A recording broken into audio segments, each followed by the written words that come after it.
A legislative franchise is a special privilege granted by the state to those who deserve it. It is not a demandable right.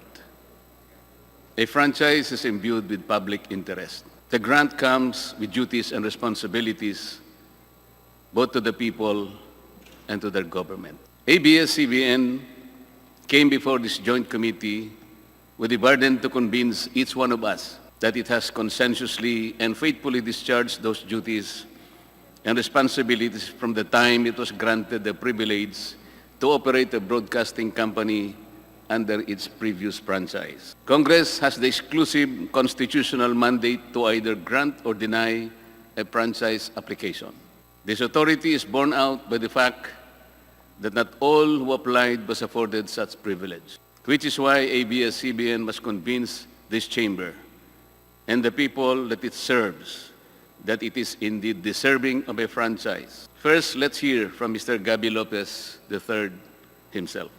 Ang sabi po ni Mr. Lopez sa kanyang mga pahayag, "In my heart, I am Filipino." Tama po ba yun, Mr. Lopez? Yes, Your Honor. Okay. Madaling sabihin po kasi ito, Mr. Lopez. At kung hindi naman po dalawa ang puso ninyo, pwede ko bang itanong sa inyo, saan bahagi po ng dibdib ninyo ilalagay po si Uncle Sam? Mr. Lopez? Sa dibdib po. Ano po? Hindi po sa dibdib. Saan po? Dalawa lang po po.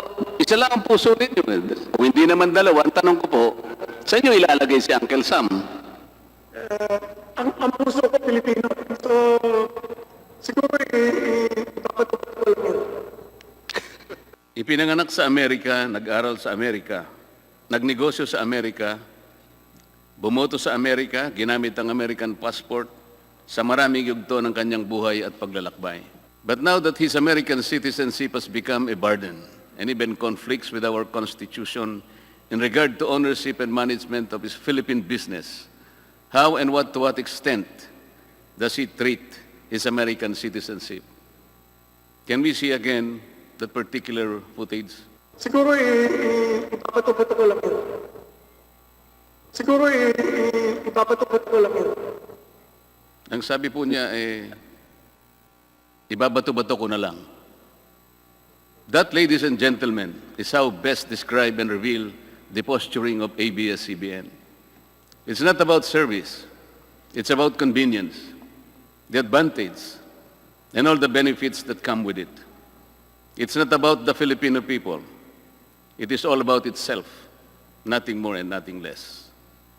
Gabby Lopez is an American citizen.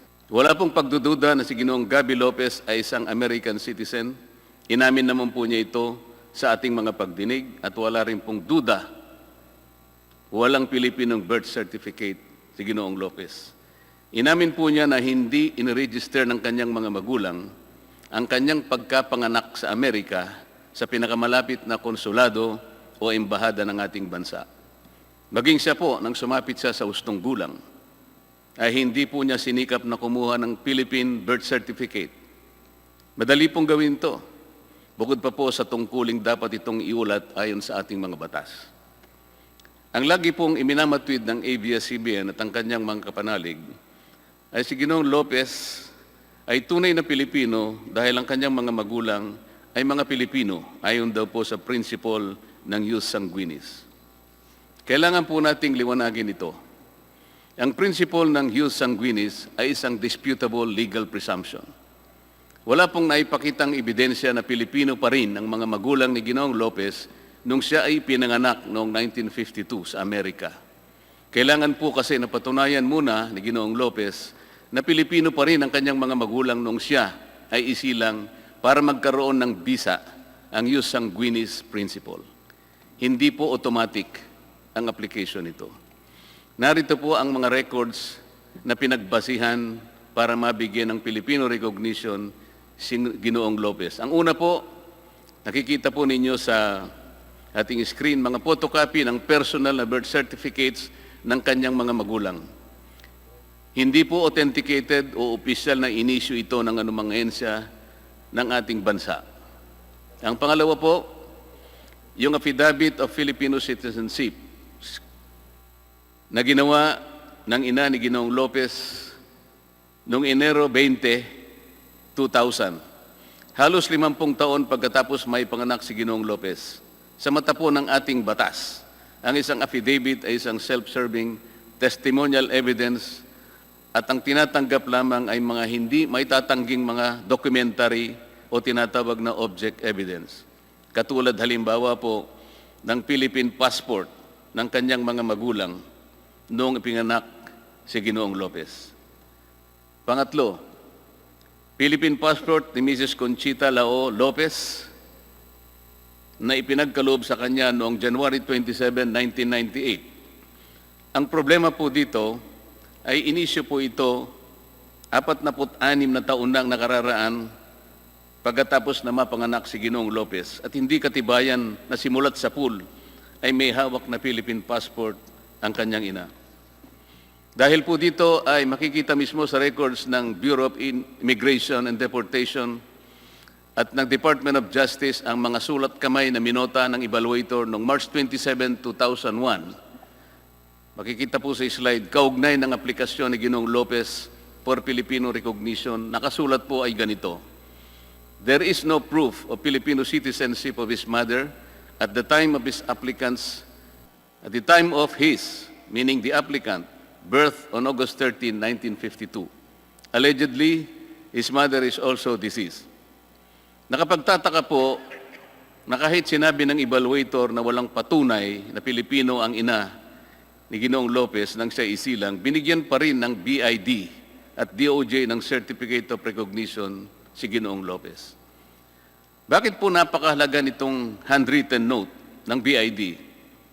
Because there is the likelihood that the parents of Mr. Gabby Lopez, particularly his father, had already been naturalized American citizens, or at the very least had categorically renounced their Filipino citizenship at the time of or even prior to the birth of Mr. Lopez in 1952.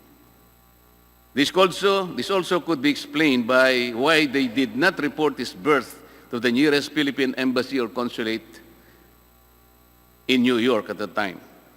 Without such evidence of Filipino citizenship of his parents at the time of his birth, the principle of jus sanguinis could not have benefited Mr. Lopez.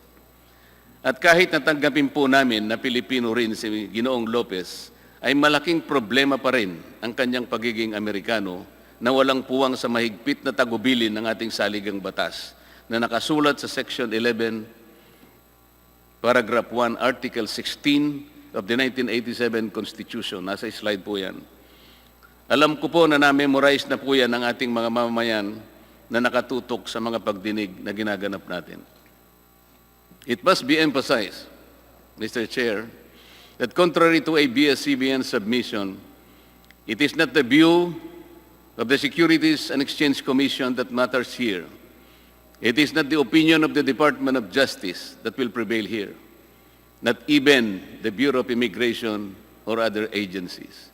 It is the will of Congress that should be accorded due respect, simply because it is Congress that has the sole and ultimate authority to grant or deny application of franchises. Philippine Depositary Receipts or PDRs.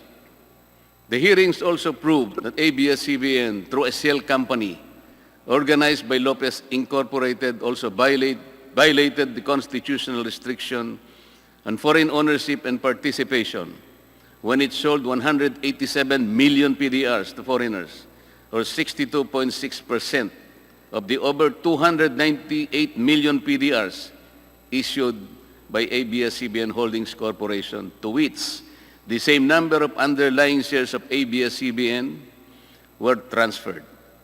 Due to the excessive rights afforded to the holders of the PDRs, said holders are deemed beneficial owners of the underlying stocks of ABS-CBN, with corporate control enhancing mechanisms that can influence the major corporate actions that management may institute.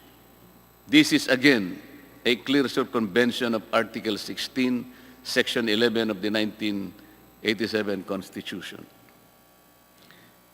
Kahit na ABS-CBN Holdings ang nasa papel ng pagmamay-ari o karapatang bumoto sa shares ng stock representing the PDRs. Hindi nito pwedeng ibenta ang mga nasabing shares dahil may contract of pledge with the Philippine Central Depositary to hold the same in behalf of the holders as security for certain obligations of ABS-CBN Holdings Corporation.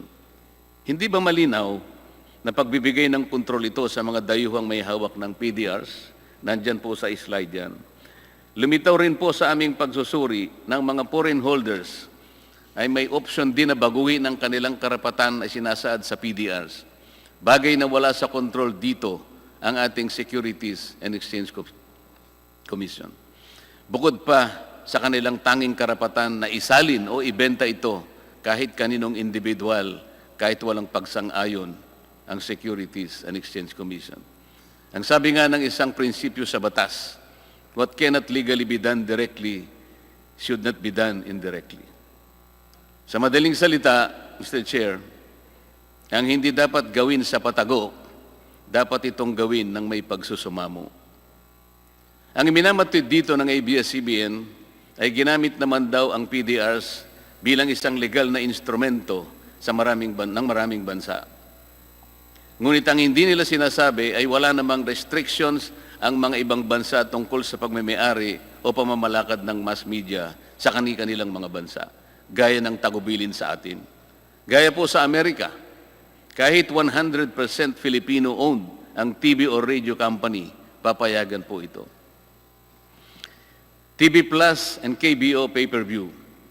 During the hearings, it was also proved, without doubt, ABS-CBN violated its franchise by airing multiple channels through its TV Plus. It was also proved that it sold digital receivers of black boxes to the viewing public without the approval of the NTC. It was also proved that it offered pay-per-view events in TV Plus without the approval of the NTC. Pati nga po ang laban ni Senator Pacquiao at Mayweather na walang pahintulot mula sa NTC, pinalabas din na may bayad. Lahat po ng ito ay pinatunayan ng chairman o chairperson ng NTC nang tayo ay dumidinig sa mga bahaging ito. NTC itself confirmed that based on its existing regulations, ABS-CBN was not authorized to encrypt or lock non-paying public its TV Plus channels using its free-to-air frequency under its franchise. Nasa slide po yan.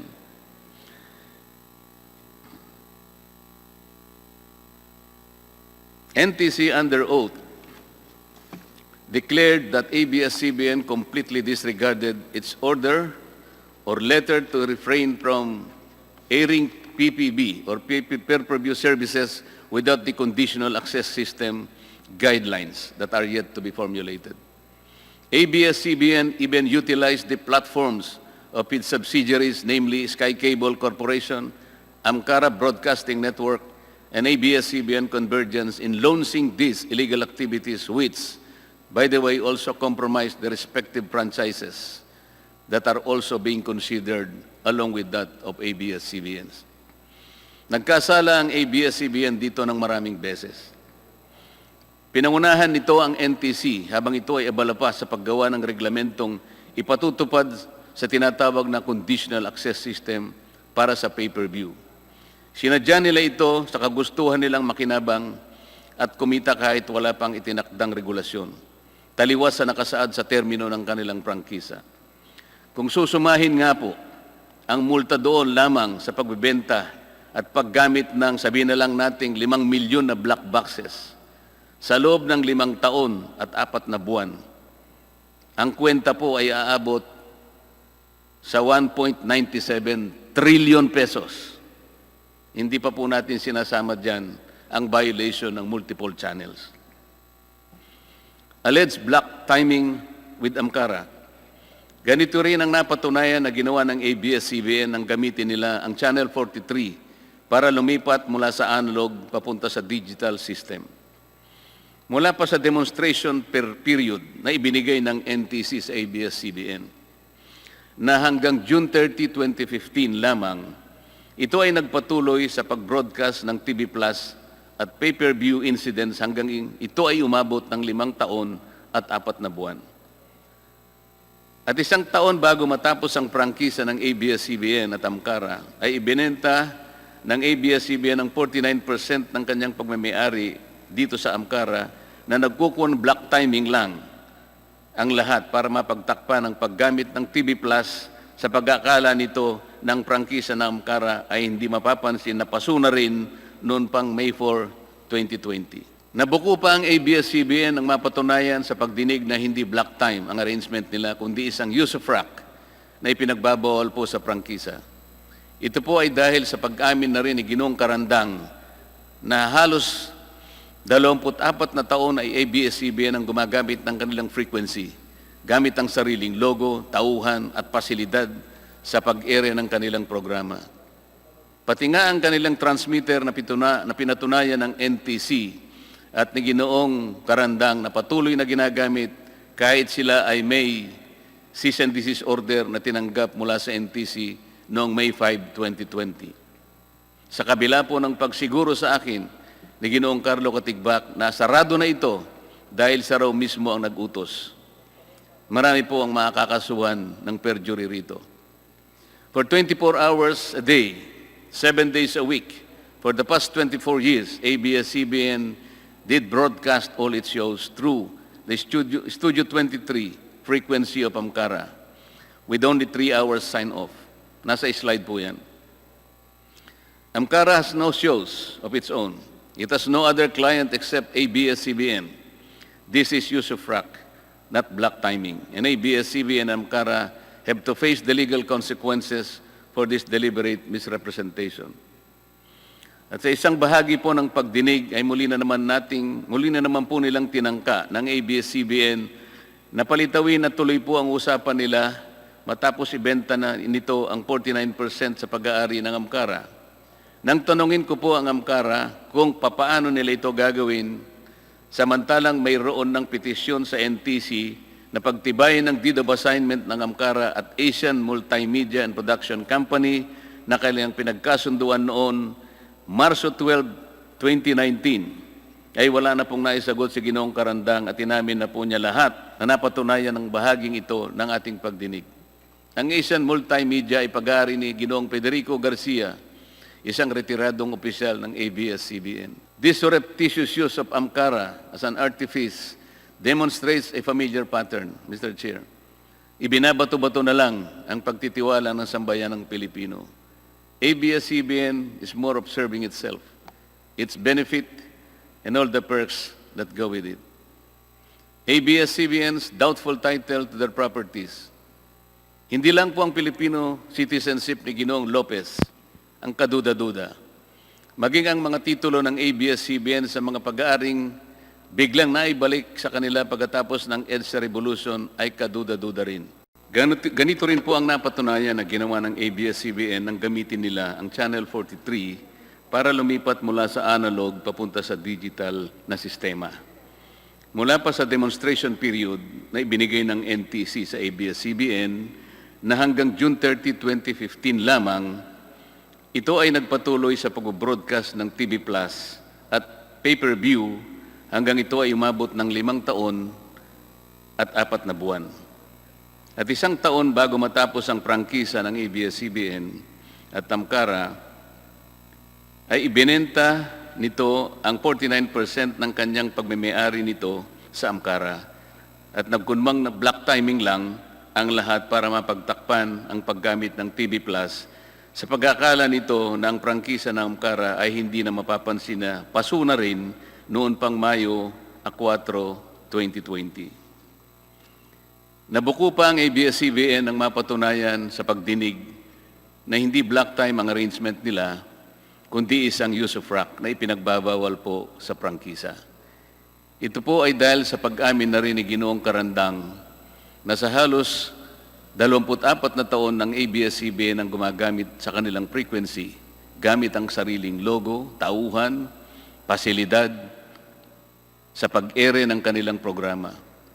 Pati nga ang kanilang transmitter na pinatunayan ng NTC at ni Ginoong Karandang na patuloy na ginamit kahit sila ay merong cease and desist order na tinanggap mula sa NTC noong Mayo 5, 2020 sa kabila ng pagsisiguro sa akin ni Ginoong Carlo Katigbak na sarado na ito dahil siya raw mismo ang nag-utos nito. Kaya marami po siguro ang makakasuhan ng perjury dito. For 24 hours a day, 7 days a week, makikita po sa slide yan, for the past 24 years, ABS-CBN did broadcast all its shows through the Studio 23 frequency of AMCARA, with only 3 hours sign-off. AMCARA has not shows of its own. It has no other client except ABS-CBN. This is use of rack, not black timing. And ABS-CBN and AMCARA have to face the legal consequences for this deliberate misrepresentation. At sa isang bahagi po ng pagdinig ay muli na naman pong tinangka ng ABS-CBN na palitawin na tuloy-tuloy po ang usapan nila matapos ibenta nito ang 49% ng pag-aari nito sa AMCARA. Nang tanungin ko po ang AMCARA kung paano nila ito gagawin samantalang meron ng petisyon sa NTC na pagtibayin ang deed of assignment ng AMCARA at Asian Multimedia and Production Company na kanilang pinagkasunduan pa noong pa pong Marso 12, 2019. Ay wala na pong naisagot si Ginoong Karandang at inamin na po niya lahat ng napatunayan sa bahaging ito ng ating pagdinig. Ang Asian Multimedia ay pag-aari ni Ginoong Federico Garcia, isang retiradong opisyal ng ABS-CBN. This surreptitious use of AMCARA as an artifice demonstrates a familiar pattern, Mr. Chair. Ibinabato-bato na lang ang pagtitiwala ng sambayan ng Pilipino. ABS-CBN is more of serving itself, its benefit, and all the perks that go with it. ABS-CBN has doubtful title to the properties. Hindi lang po ang Filipino citizenship ni Ginoong Gabby Lopez ang kaduda-duda. Maging ang mga titulo ng ABS-CBN sa mga pag-aaring biglang naibalik sa kanila pagkatapos ng EDSA Revolution ay kaduda-duda rin. Mula sa salaysay ni Ginoong Augusto Almeida Lopez ay ibinilin pala ni dating Pangulong Cory Aquino na idaan sa arbitration ang pagdidetermine ng pagmimay-ari ng ABS-CBN sa mga pasilidad nila sa Quezon City at mga probinsya. Ito po ang layunin ng unang agreement to arbitrate na may petsang January 6, 1987. Dito ay ipakikita ng ABS-CBN ang lahat ng kanilang torrents titles at iba pang katibayan ng kanilang ownership. Pero hanggang ngayon po ay walang maipakitang record ng arbitron na naukol sa pagmimay-ari ng ABS-CBN. Even the title to their property in Mother Ignacia Avenue in Quezon City, from which all its power literally and figuratively emanates, appears to be spurious. Pakita po natin yung mga titulo. Yung una pong titulo ay ito po yung binigay sa atin, Mr. Chair, na Xerox copy. Sa bandang ibaba po niyan, makikita po ninyo ang titulo ng pinagkunan ng kanilang sariling titulo. Yung nasa kanan naman, yan po yung nasa pag-iingat ng Register of Deeds. Makikita po sa dalawang titulo na yan, parehong-pareho, na yan po ay Owner's Duplicate Certificate. Hindi po makita sapagkat wala sa vault ng Registry of Deeds ng Quezon City yung original title. Kasi po kung pupunta kayo doon para humingi ng electronic copy ng original title, yun po ay makikita ninyo at madidistingue sapagkat ang original title, nakasulat sa left margin nito yung salitang original title. Pakita po nyo yung dalawang titulo.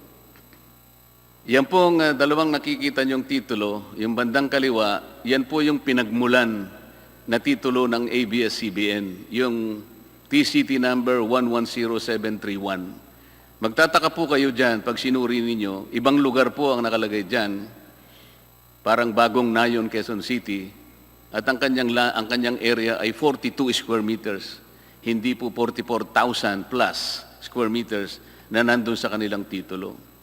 Yan naman pong nasa kanan, Mr. Chair, yun po ang kakambal na numero ng titulo ng ABS-CBN. Meron din silang titulo 125702. Sa mga tweet, dalawang titulo pong magkamuka, magkapareho.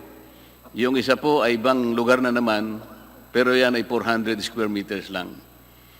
Ang nakakapag-intriga pa po dyan, Mr. Chair, meron pong minuta na nakalagay for provisional registration.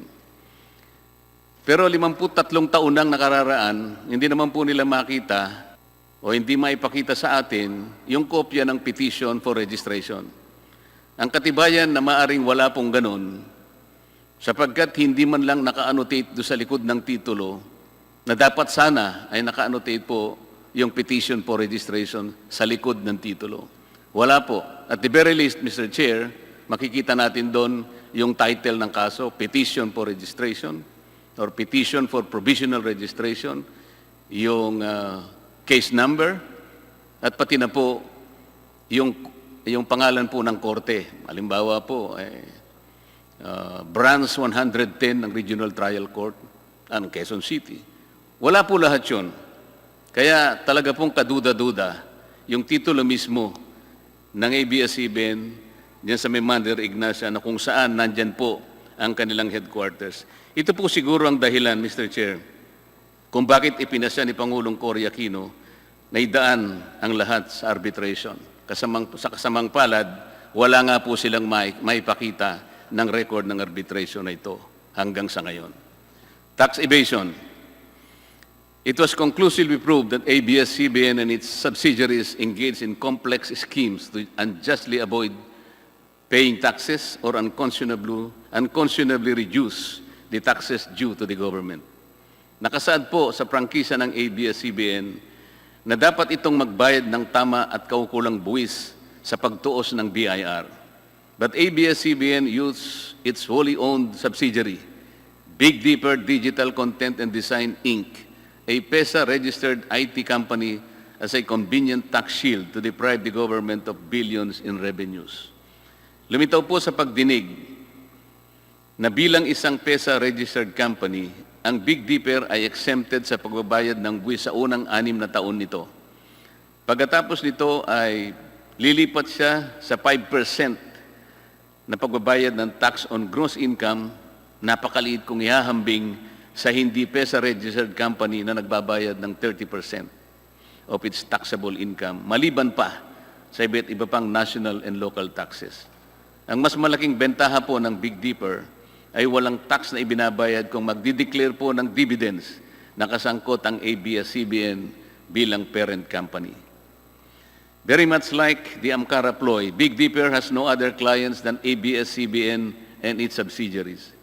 It has only one foreign client, ABS-CBN Global Hungary, na wala pong empleyado kahit isa. In other words, Big Dipper exists only for and because of ABS-CBN, which inflates its costs paid for digitization to Big Dipper and therefore reduces its 30% tax obligation on its income but reaps a windfall on dividends with Big Dipper, which is zero rated. Ang pera ay pumapasok lang sa isang bulsa at lumalabas din sa kabilang bulsa dahil iisang tao lang ang may suot ng pantalon na merong 2 malalim na bulsa. By taking advantage of the Philippine Export Processing Zone, Big Dipper was able to significantly reduce its costs while inflating its income courtesy of its client relatives. It is good that the Committee on Good Government and Public Accountability will conduct a parallel investigation with the Public Accounts Committee to look at possible collusion with the officials of PESA. For the past 4 years alone, Big Dipper declared revenue amounting to 10.6 billion pesos. Nakikita po nyo sa slide. The declared dividends went to the coffers of ABS-CBN tax-free. Ordinarily, this amount would have been assessed income tax of 3.7 billion pesos. That's the amount that the government should have earned, and would have eventually went to education, health, assistance to victims of calamities, and similar public services. ABS-CBN claims that BIR has cleared it of any tax liabilities. But the same agency also clarified that the tax clearance is issued not to mean that ABS-CBN has no other liabilities, or that when fraud is detected, it is already immune for further investigation. Hindi po. Kapag nakatuklas po sila ng fraud maaari pa rin silang imbestigahan kahit na meron silang tax clearance. The BIR Regional Director, in fact, signified his intention to look into the operations of Big Dipper in the light of the revealing pieces of evidence that were elicited during the hearings. Bakit nga po ang GMA7 na hindi naman kasing laki o yaman kaya ng ABS-CBN ay nakapagbabayad ng lampas sa 1 bilyong piso kada taon? Samantalang ang ABS-CBN matapos makilatis ng mga dokumentong kanilang isinumite ay nakapagbayad lamang ng halos kalahating bilyon lamang sa loob ng 3 taon. Nasa slide po yan. 2016, 2017, and 2018. Bakit naman kailangang tipirin ang gobyerno samantalang ito ang nagkaloob ng pribilehyo ng prangkisa? Sa isa nga pong kaso na nabanggit sa pagdinig, ay 2.5 billion pesos ang dapat nilang bayaran mula sa pagtaya ng BIR. Napatunayan po na matapos ang compromise settlement, ang ABS-CBN po ay nagbayad lamang ng 152 million, katumbas po ng higit sa 3% ng kanilang dapat bayaran. Maraming beses ko pong ginamit na halimbawa ang isang manliligaw sa usaping ito. Dahil sa kanyang paghahangad na makuha ang kamay o pagsang-ayon ng kanyang sinusuyo, pati nga buwan at mga tala ay kanyang susungkitin. Isang pribilehyo kasi na makamit mo ang kanyang pagsang-ayon. Ang prangkisa ay isa ring pribilehyo, Mr. Chair. Pagkatapos na kayo ay sagutin ng Estado at gawaran ng ABS-CBN ng prangkisa noong 1995, bakit naman ganito ang pagtrato nila sa gobyerno? Halos ayaw na nilang magbayad ng buwis. Ito ba ang in the service of the Filipino? O in this service of the Filipino? Unfair labor practice. The proceedings eloquently bared it all. ABS-CBN violated the rights of its own workers. It has denied them their just share in production as required by the Constitution. It committed unfair labor practices that consistently denied its employees security of tenure and benefits that come with regular employment. Ang turing pa naman nila sa kapamilya nila ang mga ito. Ito po ba ang pinatunayan? Ito po ang pinatunayan sa pagdinig ng mga taong naghayag ng hinanakit na naglingkod sa kanila ng tapat sa mahabang panahon.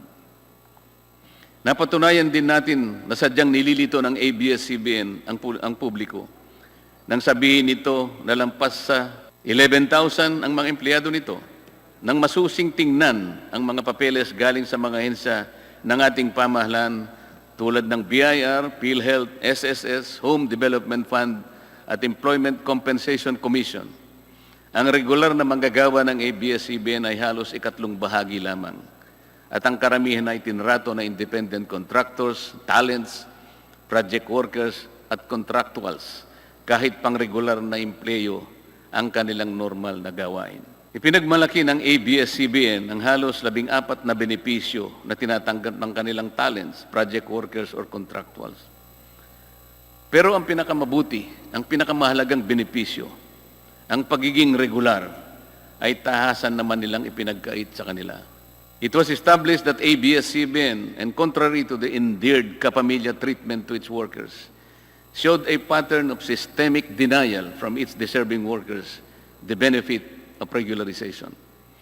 Time and again, the Supreme Court ruled in favor of the aggrieved workers who were deemed employees given the basic test that what they do is within the network's control, as it is desirable and necessary to the business of ABS-CBN. How can ABS-CBN reconcile the fact that people serve it for 10, 15, and even 20 years and still claim that they are not performing work necessary and desirable to its business?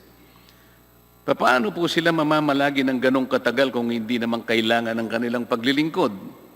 Isn't it that their length of service alone speak much of their loyalty, their competence, and their adherence to the kapamilya sense of belonging?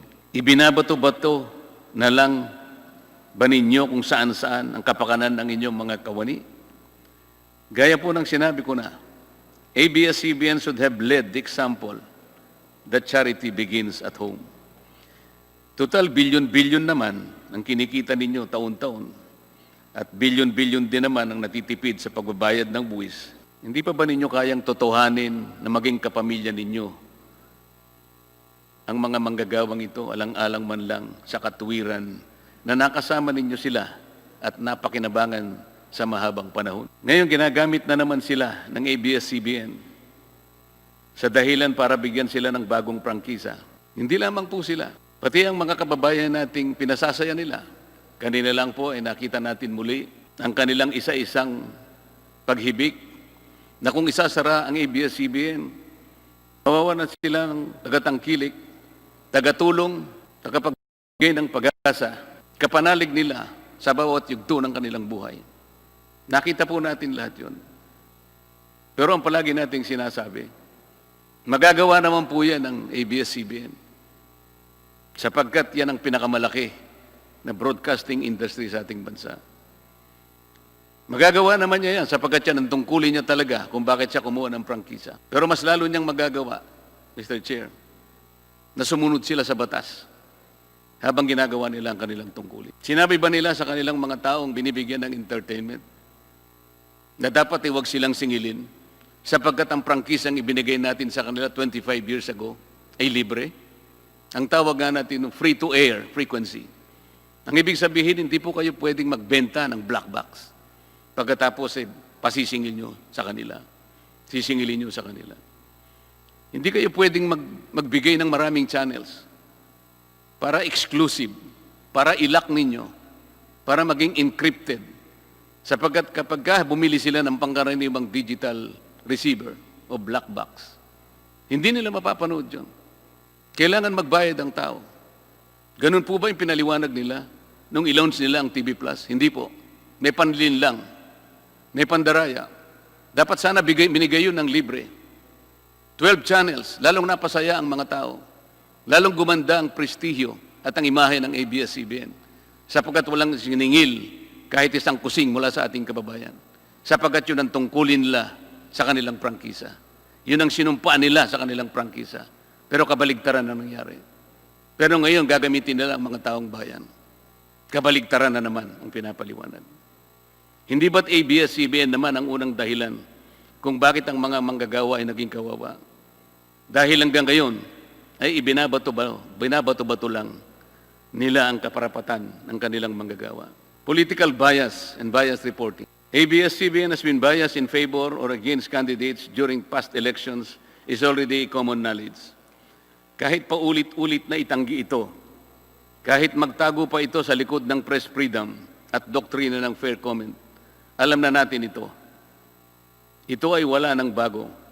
Kapag gusto ka ng ABS-CBN, bibigyan ka ng exposure sa pamamagitan ng interview, balita sa news, programs, at i-feature ka sa mga entertainment shows. Kung ayaw ka, tiyak na babatikusin ka, hanapan ka ng butas, lalagyan ka ng slant o anggulo sa balita na sangkot ka at hindi ka bibigyan ng pagkakataon para sumagot o magpaliwanag. Kanina po yung mga ilang detalya ng kanilang pagmimayari sa mga ibang industriya ibinanggit na ni Congressman Defensor. Totoo po lahat yun. Nagagamit po ang lahat ng ito na plataforma para gumawa sila ng kanilang sariling mga opisyal sa gobyerno. Tutulungan nila para maproteksyonan ang kanilang mga industriya. Ibig sabihin, hindi po in the service of the Filipino. In the service of the Filipino ang mas tamang angkop. We heard some of our colleagues who ventilated their complaints. When asked, Mr. Carlo Katigbak confirmed that their sentiments are valid and he publicly made a commitment that everyone will be accorded the chance to air their sides in his network. The offer obviously came too late in the day. It has been established and has become public knowledge that ABS-CBN aired the anti-Duterte and paid for former Senator Antonio Trillanes IV and that exploited children in partisan politics, and despite the fact that it happened on the last day of the election period, when candidate Duterte had no more chance to react or clear his name in the same media network. Mabuti na lamang po at nag-issue ng TRO ang korte sa petisyon ni Speaker Alan Cayetano na noon ay Vice President ni Pangulong Duterte. Ayan po yung mga slides para sa inyong kapakanan. But it is not the bias reporting and the negative campaign per se that is insidious. It is the use of ABS-CBN's network to influence the outcome of political exercise, not for public good, but for its narrow political end that will inure to the advancement of ABS-CBN's corporate interests. Political partisanship is contrary to the terms of its legislative franchise and in violation of the Omnibus Election Code. Uulitin ko po ang sinabi ko na sa umpisa pa ng pagdinig natin. Hindi na dapat maimpluwensya ang mga mamamayan sa pakikialam ng ABS-CBN sa politika. If ABS-CBN wants to be in the service of the Filipino people, it should stop mixing up its economic objectives with the simple aspirations of the ordinary citizens. These two are different and poles apart. At this point, please allow me to address the ABS-CBN's contention that possible denial of its franchise application is tantamount to violation of freedom of the press and of free speech. Kung tatanggapin po natin ang misleading na argumentong ito, edi yun palang nakarapakaraming aplikasyon para sa renewal ng franchise ng mga radio and television stations. Noon, ay dapat pala pinagbigyan na lang natin lahat, Mr. Chair. At hindi natin siguro sila inayawan. Kung yun po yung argumento lang. Pero hindi po eh. Kasi po, kung tatanggapin natin yun ang argumento, ang prangkisa will become a matter of right. Hindi na po siya pribilehyo. Wala na tayong discretion. Puro ministerial na lang. Pagka po dumating na sa Committee on Legislative Franchises, wala na po tayong option doon. Siguradong dapat po ibigay natin. Sapagkat pag hindi natin ibinigay, sasabihin nila, oh, that is a violation of free speech. Hindi po ganun. That will be in direct violation of the mandate reposed by the Constitution to Congress as the guardian of this special privilege. Unable to repel the avalanche of evidence against the grant of a new franchise, ABS-CBN Corporation tries a new tact. Very recently, they asked for prayers, words, and actions, and pleaded for help, saying that it's no longer about business for them, but about the kind of system and country and leadership we want. Ito po yung sinabi nila, quoted po ito sa social media and other platforms. But how can ABS-CBN manage to still reverse the tide of public opinion against it when their phalanx of lawyers and accountants prove inadequate to the evidence-based interpellations on the floor that expose their ruse and legerdemain? The last 2 days of the hearing told it all. The defenses of ABS-CBN finally crumbled in tatters and for all the people to see. The irony is ABS-CBN's appeal to flood, I will quote this again, to flood social media pages with positive stories about ABS-CBN. Apparently, the network, Mr. Chair, is the only one left to believe in the rectitude of its cause or the lack of it. Mr. Chair, maybe they are living in a parallel universe. It is like the proverbial ostrich that buried its head in the sand, but exposed its whole body for all people to see. This is the pitiful state of a broadcasting company which believed that it was invincible for so long a time, and it is above the law.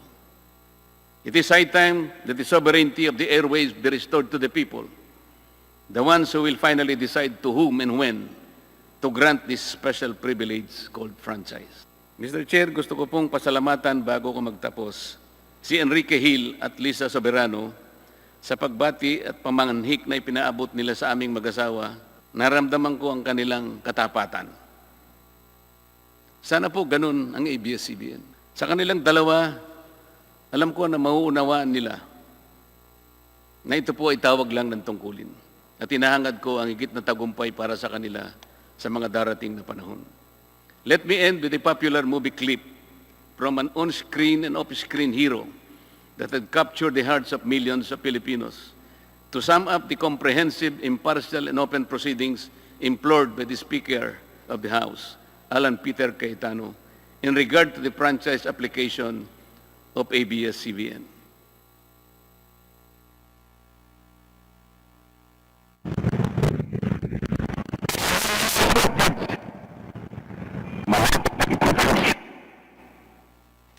Yang sabi nga po ni FPJ, Mr. Chair, kung uulitin ko lang, ABS-CBN, puno na ang salop.